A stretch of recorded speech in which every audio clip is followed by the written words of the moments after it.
예수님께서 기도를 가르쳐 달라는 제자들에게 기도를 가르쳐 주셨지요. 주님의 가르쳐 주신 기도라 그래서 주기도문을 가르쳐 주셨습니다. 주기도에는 총 6가지의 강구, 청원이 있습니다. 우리가 구해야 할 기도의 여러 제목들이 총 6가지가 기록되어 있습니다. 6가지 가운데 3가지는 하나님을 위한 기도가 있고 나머지 3가지는 우리 기도자들이 구해야 할 기도 제목들이 있습니다. 우리는 계속해서 하나님을 위하여 구해야 할 기도에 대해서 묵상하고 있는데 첫 번째는 뭐였느냐면 아버지의 이름이 거룩히 여김을 받으시옵소서라고 하는 거였습니다. 우리의 삶을 통하여서 우리의 일생이 아버지의 이름을 높이게 해달라라고 하는 결단을 했었지요. 그리고 두 번째, 지난주일에는 아버지의 나라가 오게 하시기를 원합니다. 곧 아버지의 나라, 하나님의 나라는 하나님의 통치가 내 삶 가운데 이루어지기를 원합니다. 그리고 이 땅에 사는 모든 사람들이 하나님의 다스림 아래 굴복하기를 원하고 하나님의 다스림대로 살아가기를 원합니다 라고 하는 그 결단과 함께 구체적으로 하나님 내 마음을 주장하여 주십시오. 내 가족을 다스려 주십시오. 그리고 교회의 주인이 교회를 다스리는 분이 하나님 되심을 인정하겠습니다 라고 하는 결단의 시간을 가져보았습니다. 그리고 이제 하나님을 향한 3번째 기도는 무엇인가 하니 자, 우리 다 함께 3번째 기도 함께 읽겠습니다. 시작. 아버지의 뜻이 하늘에서와 같이 땅에서도 이루어지게 하소서. 이게 우리가 하나님을 위한 기도 3번째입니다. 결론을 미리 말씀드리자면 이 기도 3번째의 기도는 바로 이런 겁니다. 우리가 기도를 할 때 내 뜻을 구하지 말고 하나님의 뜻을 구하는 기도를 드려야 된다라고 하는 가르침입니다. 더 나아가서 우리의 기도는 하나님의 뜻을 구하고 하나님의 뜻이 무엇인지 분명해졌을 때에 하나님의 뜻을 주님께서 우리에게 가르쳐 주셨을 때에 그 뜻에 순종하며 살아야 한다라고 하는 가르침을 우리에게 주고 있습니다. 그러면 저와 여러분들은 어떨 때 하나님의 뜻이 무엇인지를 알기를 원하고 어떨 때 하나님의 뜻이 무엇입니까? 라고 기도합니까? 우리는 종종 이럴 때 하나님의 뜻을 찾고 구합니다. 하나님, 제가 이 일을 해야 할까요? 말아야 할까요? 하나님의 뜻은 어디 있습니까? 이렇게 기도할 때가 많이 있죠.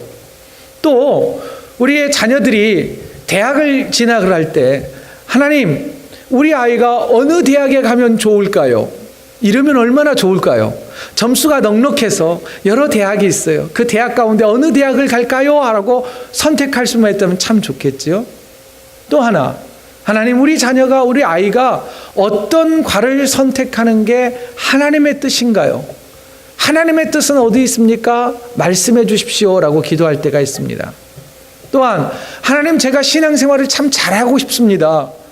지역에 교회가 여러 교회가 있는데 하나님, 내가 어느 교회 가야 신앙생활이 성장할 수 있겠습니까?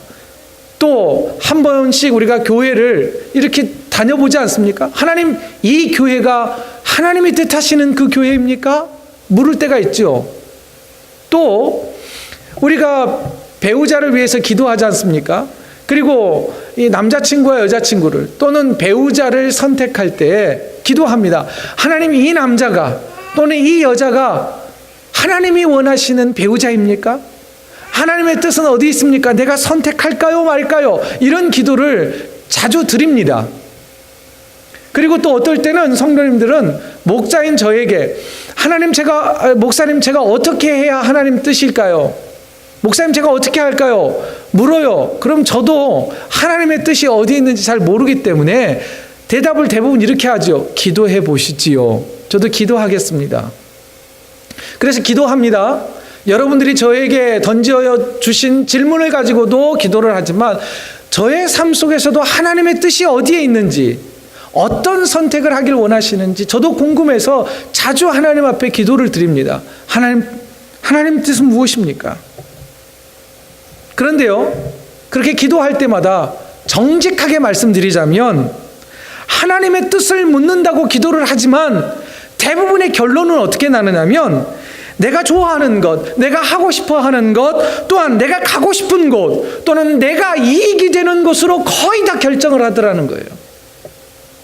분명 나의 기도는 하나님의 뜻이 어디 있습니까? 라고 기도를 했지만 하나님의 뜻은 곧 내 뜻이었고 하나님의 뜻이 내가 원하는 뜻이 되어지기를 기대하고 그것만을 추구하는 기도를 드리고 있더라는 것이죠.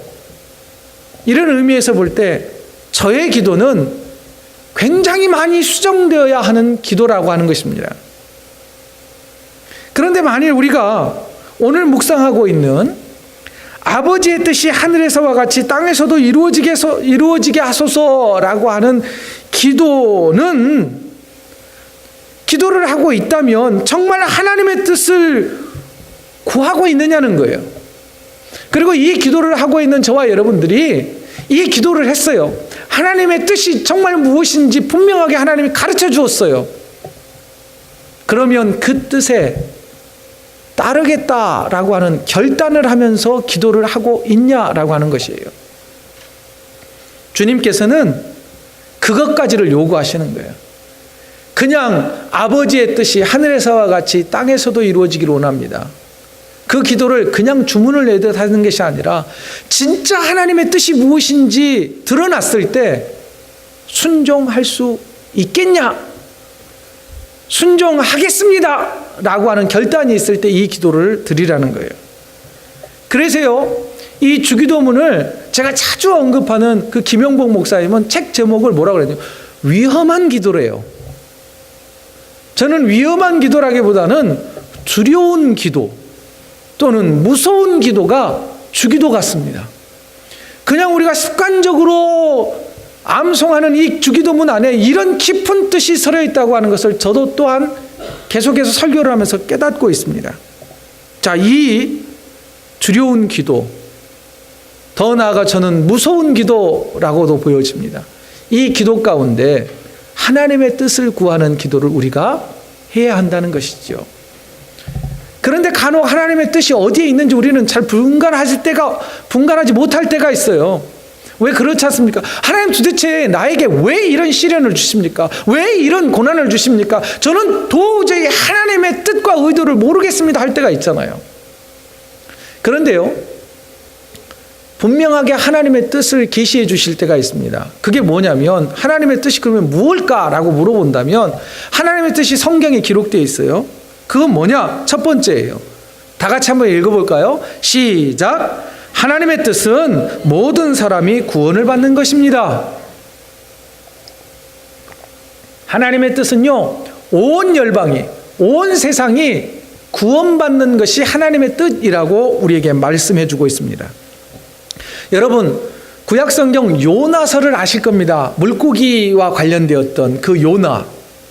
하나님께서는요, 그 당시에 이방 민족이었던 아수르라고 하는 나라가 구원받기를 원하셨습니다. 당시 이스라엘 백성들은 저 이방 민족들은 구원의 대상이 아니라고 생각할 그때에 하나님께서는 요나를 불러서 저 아수르, 역사상으로는 아시리아 제국의 수도였던 니느웨에 가서 회개의 복음을 선포하라는 거예요. 그러면 그들도 회개하기만 하면 하나님의 백성으로 구원시키겠다고 하는 게 하나님의 뜻이었어요. 이 뜻에 요나가 착출된 거예요. 근데 요나는 생각할 때 그 아수르 제국의 사람들이 구원받는 게 싫었어요. 왜냐하면 당시 이스라엘과 아수르 제국은 철천지 원수와 같은 관계였거든요. 원수의 나라가, 원수의 백성들이 구원받는 게 싫었어요. 그래서 하나님의 뜻을 거부하고 니느웨로 가는 정반대의 방향인 다시스를 향해서 배를 타고 도망갑니다. 도망가다가 결국은 배가 침몰하고 물고기 배 속에서 3일 동안 가진 고생을 한 다음에 하나님의 뜻대로 다시 이 니느웨로 가서 복음을 전하게 되지요. 그가 도망쳤지만, 거부했지만 하나님의 뜻은 변함이 없었습니다. 이렇듯 하나님의 뜻을 알고도 순종하기란 쉽지 않은 것입니다. 그렇기 때문에 저와 여러분들은 먼저 그의 나라와 그의 뜻을 위하여서, 뜻을 이루기 위하여 뜻이 무엇인지 알고 알았다면 순종하기 위하여 쉬지 말고 기도해야 하는 것입니다. 자, 다시 앞에서 언급한 요나서를 보면 하나님의 뜻이 분명하게 나타나죠. 온 열방이 구원받기 원하는 게 하나님의 뜻이라는 거예요. 이 뜻을 이루기 위하여 하나님께서는 독생자 예수 그리스도를 이 땅 가운데 보내셨습니다. 그리고 예수님께서도 이 땅에 오셔서 많은 제자들과 그리고 믿음의 사람들에게 말씀하시기를 내가 온 목적은 하나님의 뜻을 이루기 위하여 왔다라고 직접 말씀하셨습니다. 자, 예수님의 말씀을 한번 함께 읽어볼까요? 요한복음 6장 38절입니다. 다 같이 한번 읽죠? 시작. 내가 하늘에서 내려온 것은 내 뜻을 행하려 함이 아니요 나를 보내신 이의 뜻을 행하려 함이니라. 자, 그러면 하나님의 뜻이 뭘까요? 하나님의 뜻이 뭐냐면 그 다음 절인 39절이에요. 다 같이 한번 읽어보죠. 시작. 나를 보내신 이의 뜻은 내게 주신 자 중에 내가 하나도 잃어버리지 아니하고 마지막 날에 다시 살리는 것이니라. 여러분, 이건 뭐예요? 하나님의 뜻은 마지막 날에 주님이 이 땅에 하나님 나라를 완성할 그 날에 그 어떤 한 사람도 심판받지 아니하고 모두 다 구원받아 영생을 얻게 하는 것이 하나님의 뜻이고 그 뜻을 이루기 위하여 내가 이 땅에 왔다라고 예수님은 말씀하신 것입니다. 그러기 위하여 예수님께서는 한 가지 꼭 순종해야 하는 일이 있었습니다.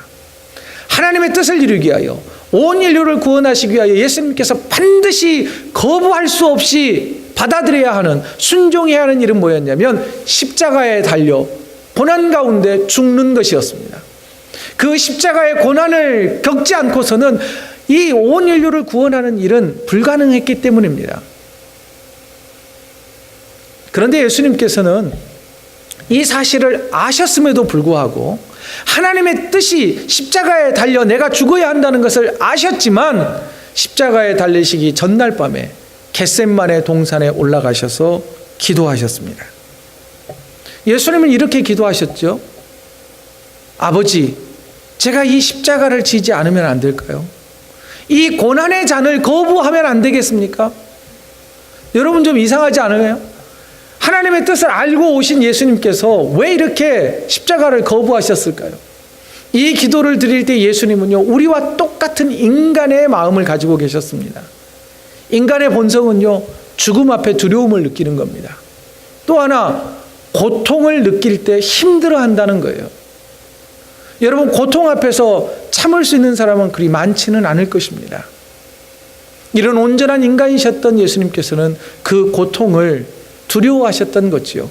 하지만 예수님께서는 이 고통을 순종으로 받아들이기 위하여 땀방울이 핏방울이 변하도록 겟셋마네 동산에서 기도하셨습니다. 그 하나님의 뜻을 수용하기 위하여, 받아들이기 위하여, 그 뜻을 몸으로 감당하시기 위하여 기도하셨습니다. 기도하신 후에 결론을 다음과 같이 내셨지요. 그러나 나의 원대로 마시옵고 아버지의 원대로 하시옵소서.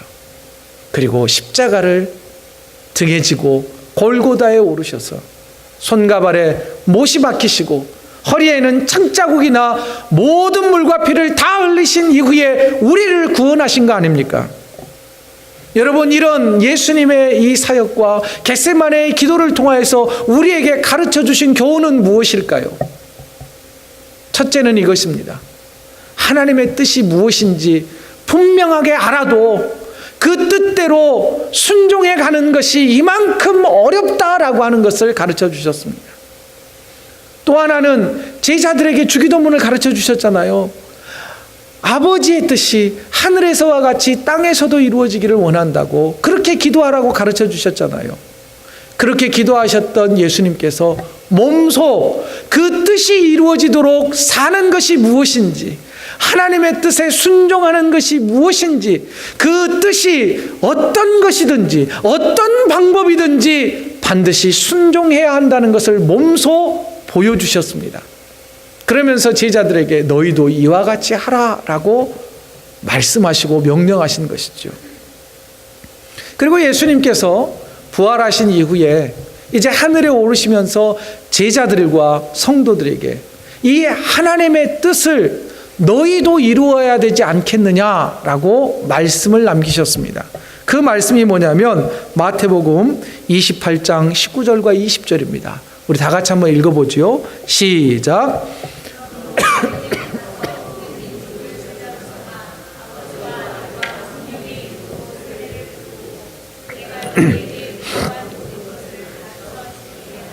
예, 이 명령을 받은 제자들과 초대교회 성도들은 어떻게 했습니까? 그들은 목숨을 내걸고 주의 복음을 전했습니다. 왜냐? 그게 하나님의 뜻이었기 때문입니다. 감옥에 갇혀도 오해를 받아도 숱한 매질을 당해도 이 하나님의 뜻을 이루는 것에 철저히 순종했습니다. 그러면 여러분, 이 순종, 이 명령, 하나님의 뜻을 이루는 것은 초대교회로 끝났나요? 아니지요. 이 뜻은 아직 이루어지지 않았습니다. 지난주에 말씀드렸죠. 하나님의 나라는 이미 시작되었습니다. 그러나 아직 완성되지 않았습니다. 이 뜻은 이미 이루어져 가고 있지만 아직 완성되지 않았습니다. 하나님의 뜻은 완성되어져 가지 않았으니 완성되는 그날까지 우리가 이 명령에 순종해야 하는 것입니다. 그러므로 저와 여러분들도 하나님의 뜻이 우리들 삶 속에서 지속적으로 이루어지도록 동참해야 하는 것입니다. 그러면 온 열방이 구원을 받게 하기 위하여 어떻게 구체적으로 삶 속에서 실천할 수 있을까요? 예수님이 좋은 모델이 되셨어요. 예수님께서는 복음을 전하실 때 물론 귀부인들과 여러 고위층의 사람들에게도 복음을 전했지만 주로 어떤 사람들에게 먼저 복음을 전하셨느냐면 소외된 자들, 연약한 자들, 사회적 약자들을 찾아가셔서 하나님 나라를 선포하시고 그들에게 위로하시고 격려하셨습니다. 고아와 과부들의 친구가 되셨고 또한 구원의 가능성이라고는 1도 없는 세리와 같은 사람들, 특별히 삭개오와 같은 사람들에게 찾아가셔서 하나님의 복음을 선포해 주셨습니다. 그리고 병든 자들, 소외된 자들에게 위로를 선포하셨지요. 또한 그들과 함께 먹고 마셨습니다. 또한 그들의 집에 가셔서 함께 주무시기도 하셨습니다. 그러면서 그들을 위로하시면서 복음을 증거했다는 것입니다. 이러한 예수님의 모범을 따라서 우리들도 사회적 약자들에 대해서 관심을 기울이고 있습니다. 여러분들이 저는 아무것도 한 게 없는데요. 아니요, 여러분들은 이미 하고 계십니다. 그리고 이미 우리는 했었습니다. 여러분, 지난 우리 가을에 남아프리카 공화국의 워체스터 지역에 있는 빈민가 어린이들에게 신발 보내기 운동을 합시다 해서 우리가 헌금을 했었지요. 그때 우리 교회에서는 2,000불 정도가 모였습니다. 그래서 송금을 해드렸어요. 그랬더니 그때 우리 교회만 동참한 게 아니라 한국에 있는 여러 교회들에서도 신발 모으기에 동참을 했습니다. 얼마나 많이 모였는지 컨테이너가 발송이 되었어요. 한번 그림으로 보실래요? 보십시오. 엄청나게 많은 신발이 모였습니다. 부피가 얼마나 되는지 모르겠지만 굉장히 큰 컨테이너가 아프리카에 도착을 했습니다. 그리고 풀어 헤쳐놓았더니 온 마당에 가득 찰 정도였습니다. 그리고 이 김중곤 선교사님으로부터 지난 목요일에 연락이 왔습니다. 이번 주부터 신발 나누기를 본격적으로 할 것입니다. 그리고 나무 십자가 한인교회에서 보내준 그 금액은 여러 사이즈들이 많이 모였지만 사이즈가 없는 아이들, 도저히 짝을 찾을 수 없는 아이들에게는 우리 교회에서 보내준 그 헌금을 가지고 새 신발을 사서 신기겠습니다. 단 1달러도 다른 곳에 쓰지 않고 전액을 다 아이들 섬기는 것에 헌신하겠습니다 라고 연락이 왔습니다. 그리고 신발을 다 정리한 후에 다시 또 집으로 돌아가서 볶음밥을 만들어서 빈민가로 달려가 신발을 나누며 밥 한 그릇을 나누며 이 선교사님이 무엇을 외쳤는가 하니 동영상에 나와 있더라고요. 동영상은 제가 캡처를 해오지 못했습니다. 영어가 아직 능숙하지는 않지만 이 김중곤 선교사님이 많이 모여져 있는 빈민가 아이들을 향하여서 예수는 우리의 구원자가 되신다고, 예수는 우리의 구원자가 되신다고 스피커도 없이 육성으로 모여있는 수십 명의 아이들에게 예수는 우리의 구원자가 되신다고, 예수는 우리의 구원자가 되신다고 이 짧은 복음을 외치며 그리스도의 복음을 전파하는 영상을 보았습니다. 여러분, 매일 이 선교사님은 밥을 합니다. 닭을 튀기든지 아니면 이 도넛을 만들든지 뭘 만들든지 매일 빈민가로 찾아가서 음식을 나눕니다. 왜 그가 이런 수고를 마다하지 않을까요? 왜 그리고 많은 우리 교회를 포함한 많은 교회들이 컨테이너 한 박스를 가득 채울 정도로 신발과 여러 가지 물건들을 보냈을까요? 그것은 단 한 가지입니다. 하나님의 뜻이 거기에 있기 때문입니다. 하나님의 뜻이 저 소외받고 부모로부터 버림받고 정말 더럽고 아무것도 없는 그곳에서 밥 한 그릇 얻어먹기 위하여서, 그리고 선교사가 전해주는 그 복음의 메시지를 듣기 위하여 먼 길마다 하지 않고 걸어오는 그 아이들에게 생명의 복음을 전하는 그 길이 주의 뜻이기 때문에 감당하는 거 아니겠습니까? 사랑하는 성도 여러분, 이 일에 우리도 동참해야 될 줄로 압니다. 두 번째입니다. 하나님의 뜻은 무엇인가? 다 같이 읽습니다. 시작. 하나님의 뜻이 내 삶 속에 이루어져야 합니다. 이게 하나님의 뜻입니다. 여러분, 하나님의 뜻, 저 말은요 풀어서 헤쳐보자면 하나님이 원하시는 뜻은 뭐냐면, 하나님이 기뻐하시는 건 뭐냐면, 첫째, 온 열방이 구원받는 것. 그리고 구원받은 하나님의 백성들은 누구예요? 바로 저와 여러분들이 행복하게 사는 것을 기뻐하시고 하나님이 그것을 원하신다는 거예요. 이 말을요 조금 더 이제 교회 용어로 표현을 해볼까요? 하나님의 뜻은 뭐냐면 우리가 그리스도인답게 사는 것을 기뻐하신다는 거예요. 그것을 다른 말로 표현해보자면 데살로니가전서 4장 3절의 말씀은 이겁니다. 하나님의 뜻은 이것이니 너희의 거룩함이라. 곧 그리스도인 된 저와 여러분들이 거룩하게 사는 것이 하나님의 뜻이라는 거예요. 여러분, 거룩하다는 말을 여러 번 여러분들에게 소개해드렸습니다. 거룩하다는 것은 구별된다는 거예요. 구별되게 살아간다는 거예요. 그러면 무엇으로부터 구별되어야 되느냐? 사도 바울은 로마서 12장 2절 말씀에 무엇으로부터 구별되어야 하는지를 정확하게 말해줍니다. 다 같이 한번 읽어보죠. 시작. 너희는 이 세대를 본받지 말고 오직 마음을 새롭게 함으로 변화를 받아 하나님의 선하시고 기뻐하시고 온전하신 뜻이 무엇인지 분별하도록 하라. 이 말은 뭐냐면 새로운 가치관을 가지라는 거예요. 세속적 가치관으로 살지 말고 하늘의 가치관으로 삶을 살아가라 라고 하는 것입니다. 여러분, 이 세대를 본받지 말라는 것은 오늘 이렇게 기도하잖아요. 땅에서도 이루어진 것 같이, 하늘에서 이루어진 것 같이 땅에서도 이루어지게 해달라고. 땅을 딛고 살아가는 우리들이 하늘의 뜻, 하늘은 뭐예요? 이미 우리가 묵상했잖아요. 하나님의 영역 아닙니까? 하나님의 통치가 있고 하나님의 가치관이 지배되어지는 그곳과 같이 하나님의 뜻대로 살아가야 된다라고 하는 것을 우리에게 말해주고 있습니다. 그런데요, 이 땅은요 하나님의 통치가 완전하게 이루어지지 않은 곳입니다. 사탄이 하나님의 통치가 이루어지는 걸 방해해요. 우리가 하나님의 가치관을 따라가는 것을 방해한단 말입니다. 그러니 사도 바울의 이 묵상이, 이 사도 바울의 외침이 더 중요한 겁니다. 이 세대를 본받지 말라라고 하는 이 음성을 우리가 항상 기도해야 하는 거예요. 더 나아가 하늘의 뜻이 내가 딛고 사는 이 땅에 내 삶에 이루어지기를, 세속적인 가치관을 벗어버리고 하나님의 가치관으로 살아가기를 날마다 기도해야 하는 이유가 여기에 있는 것입니다. 그래서요, 사도 바울은 세속적인 가치관으로 살았던 사람이에요. 로마 시민권을 가졌고 훌륭한 스승 밑에서 논리학을 배웠고 철학을 배웠던 사람 아닙니까? 그에게는 남부러울 것이 없는 스펙을 가지고 있었던 사람이에요. 그런데 그것을 다 버리지 않습니까? 그런데 그것이 얼마나 힘들었던지, 세속적 가치관을 버리는 것이 너무나 힘들었기 때문에 그는 고백하기를, 나는 날마다 죽노라.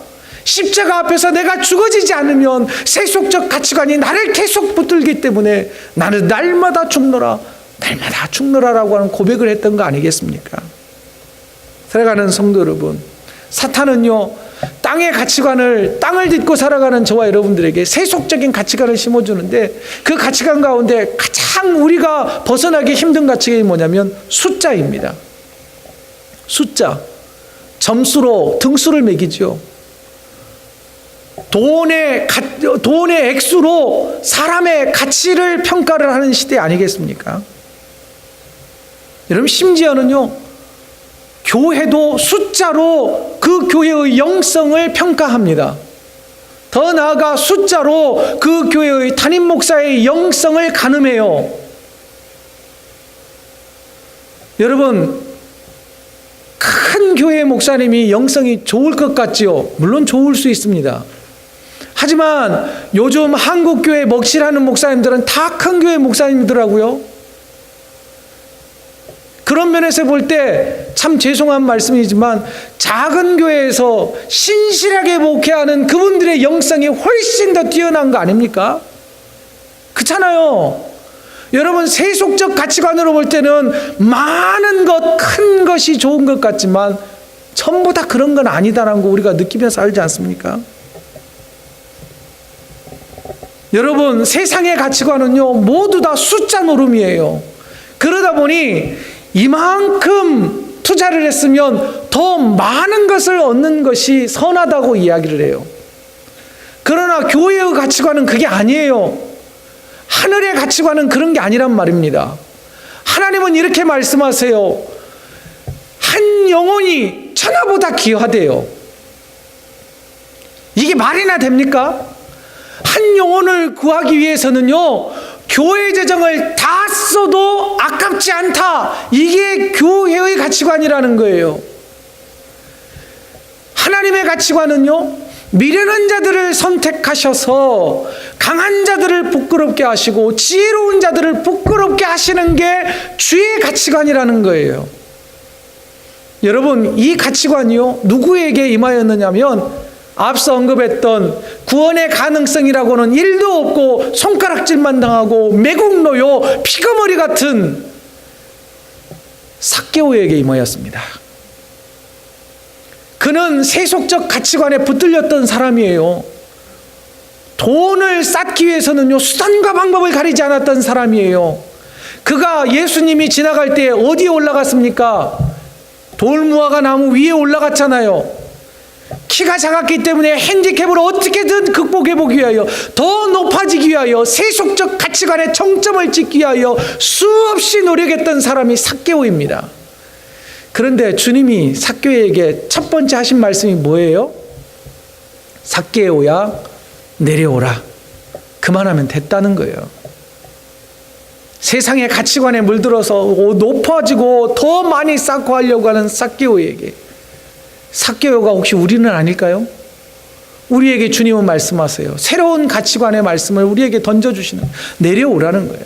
그거 큰 의미 없다는 거예요. 내려오라. 내가 오늘 너의 집에 함께 가서 하룻밤 머물겠다. 그리고 그에게 하나님의 나라가 선포되어집니다. 그리고 그가 변합니다. 가치관이 변해요. 온통 세속적 가치관에 붙들렸던 삭개오가요, 돈을 목적으로 살았던 삭개오가요, 내가 혹시 빼앗은 것이 있다면 4배를 갚아주겠노라고, 내 재산의 절반이라도 떼어주겠노라고 가치관이 변합니다. 세속적 가치관이 하늘의 가치관으로 변화되어집니다. 주님은 우리에게 이걸 요구하고 계십니다. 사랑하는 성도 여러분, 하나님의 뜻은 온 세상을 구원하는 것이고 또 우리의 가치관이 변하는 것입니다. 하늘의 뜻을 바라보며 살기를 원하는 것이 주님이 가르쳐 주시는 우리의 기도가 되어야 된다라는 것입니다. 사랑하는 성도 여러분, 우리가 아버지의 뜻이 하늘에서와 같이 땅에서도 이루어지기를 원합니다 라고 하는 기도를 드리려고 한다면 우리의 가치관이 변하는 그 변화가 먼저 선행되어져야 한다는 것 기억하기를 원합니다. 마지막입니다. 세 번째, 다 같이 읽습니다. 시작. 하나님의 뜻을 위해 우리를 동역자로 부르셨습니다. 다시 사도행전 이야기를 좀 하고자 합니다. 여러분, 사도행전에 나와 있는 성도들이 하나님의 명령을 받고 온 유대와 예루살렘과 사마리아와 땅끝까지 흩어져서 복음을 전하기 시작을 했습니다. 왜요? 그게 하나님의 뜻이었기 때문입니다. 그런데요, 온 유럽과 열방을 향하여 복음이 전파되는 것은 하나님의 뜻이었기 때문에 그 일은 분명히 성취될 것입니다. 그런데 그 하나님의 뜻은 하나님이 충분히 혼자 하실 수도 있지만 항상 이 복음의 역사를 보면 사람들을 통하여 역사하셨다는 거예요. 이루셨다는 거예요. 사도행전을 펼쳐보면은요, 오순절 마가의 다락방에서 성령의 임재를 경험했던 베드로를 통하여서 베드로가 그의 입술을 통하여 복음을 증거하다 3,000명, 5,000명 예수를 영접하는 역사가 나타났습니다. 조금 더 읽어가 보면 성령의 감동이 있었던 스데반 집사님이 돌에 맞아 죽어가면서도 그리스도의 사랑을 선포하는 그 일을 감당했습니다. 또 몇 장을 넘겨가면 사마리아 지역, 당시 이스라엘 백성들은 그 지역을 지나가지도 아니하고 천대받는 그 땅에 가서 빌립 집사님이 복음을 전했습니다. 그뿐만입니까?